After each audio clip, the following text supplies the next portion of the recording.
श्री कुंज बिहारी श्री हरिदास हरे कृष्णा। आइए मिलकर श्रवण करते हैं कार्तिक मास महात्म्य अध्याय 1 और पुण्य के भागीदार बनते हैं। हरि बोल।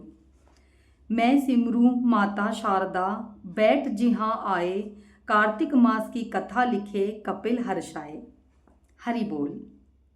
नैमिषारण्य तीर्थ में श्री सूत जी महाराज 88,000 सोनकादिक ऋषियों से बोले, अब मैं आपको कार्तिक मास की कथा विस्तार से सुनाता हूँ, जिसे सुनकर मनुष्य सब प्रकार के पापों से छूटकर अंत समय में वैकुंठ को प्राप्त होता है। सूत जी बोले, श्री कृष्ण जी से आज्ञा लेकर देव ऋषि नारद के चले जाने पर सत्यभामा प्रसन्न होकर लक्ष्मीपति भगवान से कहने लगी कि हे नाथ, मैं धन्य हूँ, मेरा जीवन सफल हो गया।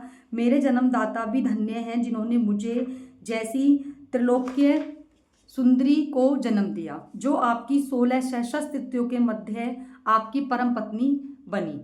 मैंने वह कल्प वृक्ष आदि पुरुष आपके साथ नारद जी को विधि पूर्वक दान दे दिया, परंतु अब वही कल्प वृक्ष मेरे घर लहराया करता है, जिस बात को मृत्यु लोक में कोई भी स्त्री नहीं जानती है। त्रिलोकी नाथ, मैं आपको कुछ पूछना चाहती हूँ, आप मुझे विस्तार पूर्वक कार्तिक महात्म्य की कथा सुनाओ, जिसको सुनकर मेरा हित हो जाए तथा जिसके करने से कल्प पर्यटन भी आप मुझ में विमुख ना हो।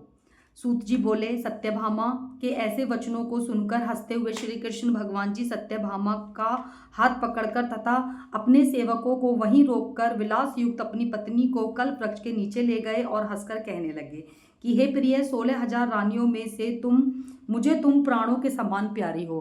तुम्हारे लिए मैंने इंद्र से तथा देवताओं से भी विरोध किया था। हे कांते, जो बात तुमने पूछी है उन अद्भुत बातों को सुनो। सूत जी बोले, एक दिन श्री कृष्ण भगवान ने सत्यभामा की प्रिय कामना के लिए गरुण पर सवार होकर इंद्रलोक जाकर कल्प वृक्ष मांगा। तब इंद्र के मना कर देने पर गरुण का इंद्र से घोर युद्ध हुआ और 2 लोक में गरुण जी ने गो से युद्ध किया। गरुण की चोंच को चोट से उनके कान और पूंछ कट के गिर गए। उनके रुद्र से 3 वस्तुएं उत्पन्न हुई, कान से तंबाकू, पूंछ से गोभी और खून से मेहंदी। इन तीनों के प्रयोग करने से मोक्ष प्राप्त नहीं होती। तब गौ ने भी क्रोध में भरकर गरुण को मारा, जिससे उनके 3 पंख टूटकर गिर पड़े। इनके पहले पंख से नीलकंठ, दूसरे पंख से मोर, तीसरे से चकवा चकवी उत्पन्न हुए। ये है प्रिय, इनके दर्शन मात्र से ही शुभ फल की प्राप्ति होती है। यह सुनकर सत्यभामा बोली कि हे प्रभु, मैंने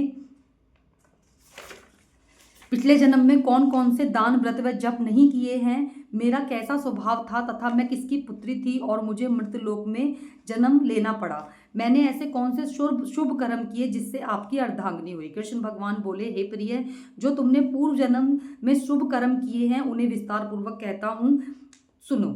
सतयुग के अंत में मायापुरी में अत्रि गोत्र में देव शर्मा नामक एक ब्राह्मण वेद वेदांत को जानने वाला रहता था। वह रोज अतिथियों की सेवा, हवन और सूर्य भगवान की पूजा किया करता था। उसका तेज सूर्य के समान तेजस्वी था। उसके वृद्धावस्था में गुणवती नाम की कन्या थी। उसका विवाह उस पुत्रहीन ब्राह्मण ने चंद्र नाम के अपने शिष्य के साथ कर दिया। वह चंद्र को अपने पुत्र के समान मानता तथा चंद्र भी उसे अपने पिता के समान मानता था। एक दिन वे दोनों कुश और समिधा लेने के लिए वन में गए। हिमालय की तलहटी में भ्रमण करते हुए उन्होंने एक राक्षस को आता हुआ देखा। उस राक्षस के आने के भय से मारे उनके सब अंग स्थिर हो उठे और भागने का सामर्थ्य भी नहीं रहा। तब उस काल के सदस्य राक्षस ने उन दोनों को मार डाला। उनके धर्मात्मा होने के कारण मेरे पार्षद उनको मेरे पास वैकुंठ ले आए, क्योंकि उन्होंने आजीवन सूर्य भगवान की पूजा की थी। उस कर्म से मैं दोनों पर अति प्रसन्न हुआ। शिव, सूर्य, गणेश जी व देवी, इन सब देवताओं की पूजा करने वाले सब स्वर्ग को प्राप्त होते हैं। मैं एक होता हुआ भी काल और कर्मों के भेद के 5 प्रकार का होता हूँ, जैसे एक देववत, पिता, भ्राता आदि नामों से बोला जाता है।